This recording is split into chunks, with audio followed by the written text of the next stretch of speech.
నమస్కారం అండి, నా పేరు సత్యపండి అండి. జాపండి అనుకున్నాను రా, సూపర్ పేరు. ఏ ఊరు మంది? మన అరగంట మంత్రి గారు ఉన్నారు కదండి, వాళ్ళ పక్క ఊరేనండి. ఆహా, ఏంటి సంగతి? కాస్త రిషికంటికి ఎలా వెళ్ళాలో చెప్పండి. ఎందుకమ్మా కొండ మీద బండలు చూస్తావా?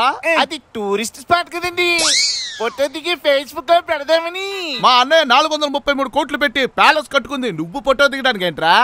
అదేంటండి, ఆయన రూపాయి జీతం తీసుకునే పూర్ లీడర్ కదండి. వివరంగా చెప్తా, కూర్చో. అది ఇప్పుడు ఇది ఋషికొండ, దీనికి అరగొండు కొడితే ఏమవుతుందిరా? కొండకి గుండ గొప్ప మా అన్న. కొండకేంటి, దేనికైనా గుండు కొడతాడు. అదిగో ఋషికొండ, అదిగో పచ్చదనం. మా అన్న పచ్చగా ఉంటే చూడలేడుగా, అందుకే గుండు కొట్టేశాడు. నిజంగా గొప్పడండి. అరే ఇది ఋషికొండ, ఇలా కొంచెం లెఫ్ట్ కట్ చేసి కొంచెం రైట్ కట్ చేసి ఈ మూల నుంచి చూడరా. అదిగో అది చూడు. చూచానండి. ఏం కనిపించిందిరా? నా కాళ్ళ కింద ఉన్నట్టుందండి. అందుకేరా మా అన్న అవసరం లేకపోయినా 433 కోట్ల ప్రజాధనంతో ప్యాలెస్ కట్టుకున్నాడు. ఏంట్రా గోవిందా, అన్నయ్య విశ్రాంతి తీసుకోవడానికి ఆ మాత్రం ఖర్చు చేయబోతే ఎలా? కొండ గుండు కొట్టి ఓ 150 గదులతో ప్యాలెస్ కట్టారు. అన్నయ్యకు ఒక బ్లాక్, ఆయన భార్యకు ఒక బ్లాక్, విదేశాల నుండి అప్పుడప్పుడు వచ్చే పిల్లలకు ఒక బ్లాక్, బాత్రూముల్లో బంగారపు కమోడ్లు, గోడలకు అవేవో ఇంటర్లాకింగ్ రాఫ్టర్స్, లామినేటెడ్ ప్యానల్స్ లాంటివి పెట్టారు. మరి ఖర్చు కాకుండా ఉంటుందా? ఆ మాటకొస్తే ఫర్నిచర్ కే 14 కోట్లు ఖర్చు అయింది. 20 బెడ్లు, 25 3 సీటర్ సోఫాలు, 42 2 సీటర్ సోఫాలు, 135 సింగిల్ సీటర్ సోఫాలు, 205 టేబుల్స్, 721 ఎగ్జిక్యూటివ్ కుర్చీలు. పేద ప్రజల నాయకులని కబుర్లు చెప్తారు కదండి. పేదలకేమో సెంటు స్థలమా, ప్రజల సొమ్ముతో ఆయనకి రాజభోగమా. ఉండేది ఆయన భార్య కదండి.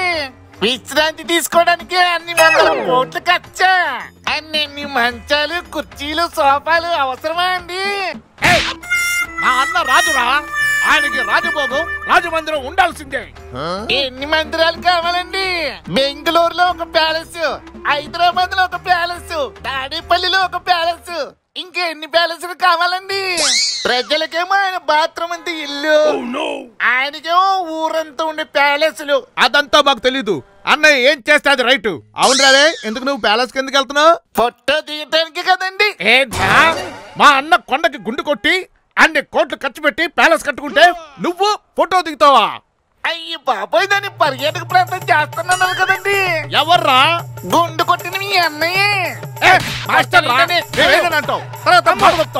అరే ఇంకోసారి మా అన్న చేసిన పని ప్రశ్నిస్తే మా గంట చూపిస్తాం, స్టేషన్ లో గుండు కొట్టిస్తాం, గొడ్డలతో గుండు పొట్టు చూపిస్తాం రా.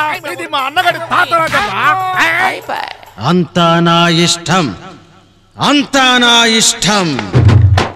పెడా ఏమి చేసినా అడిగేదెవర్రా నా ఇష్టం. చడామడా చెలరేగినా చెప్పేదెవర్రా నా ఇష్టం.